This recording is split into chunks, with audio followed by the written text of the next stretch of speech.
Hey there, Steve Rubis. Today we're going to do a little bit of sell-side research instead of investor relations discussions. And really what we're going to focus on today is who buys athenahealth? This is a key question that investors have asked for the last several years. Countless investors have wondered, and we're getting closer and closer to finding out who will buy athenahealth. So athenahealth is a great company, single instance, multi-tenant software platform. In my view, one of the cornerstone franchises of digital healthcare.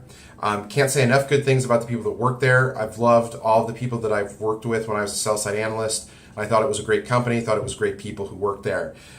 With the recent departure of Jonathan Bush, the company is clearly more of an acquisition candidate. You have the Elliott Management activist offer of $160 in cash per share on the table. But consensus and many of the sell side seem to believe that the stock is going to see a topping bid. So essentially, there's a great video out there from Bloomberg TV of Sean Weiland, Piper Jaffray's HCIT analyst, talking about Athena and a takeout. Our friends at Hedgeye and others have talked about who could be a takeout here. Now, we want to kind of give you our thoughts. Specifically, where we differ from consensus is we think the likely acquirer or topping bid comes from IBM or Roche.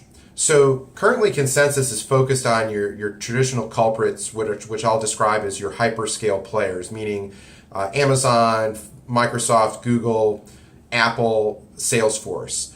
I don't think that many of these companies are going to be a buyer of Athena, and I think part of the problem here is they can leverage better growth profiles in other verticals across SaaS assets. And the other thing is, I think that Athena's lack of a direct to consumer model in healthcare may also make some of these entities reticent to go after Athena, despite its true SaaS architecture.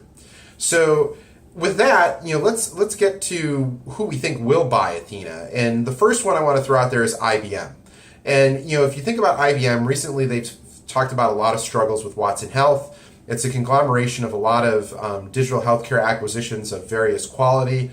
Tucking in athenahealth into this platform would supercharge this business unit. And part of it is because athenahealth's population health management tools are based on IBM's Cognos TM1 tool.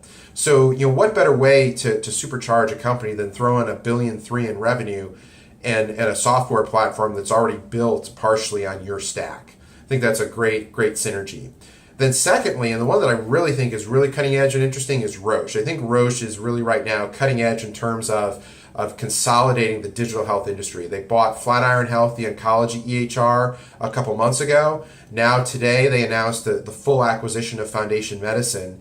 And in my view, if Roche could come in, acquire athenahealth with its $1.3 billion in revenue, and connect it to both Flatiron Health and Foundation Medicine, all of a sudden you have a formidable digital healthcare platform set up to continue to drive innovation in the oncology space. So with that, I think if you really want to think about where a topping bid's going to come from, it's got to be something sexy and a deal that makes a lot of sense. And right now, I think the two most likely are IBM and Roche.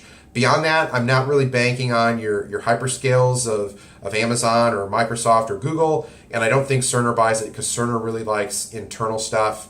And as many of the people I mentioned earlier have written, they're busy with the VA contract. So I doubt an integration of Athena is in the cards. But love to chat about this with people who care. Give me a call, give me an email. Talk to you soon. Thanks.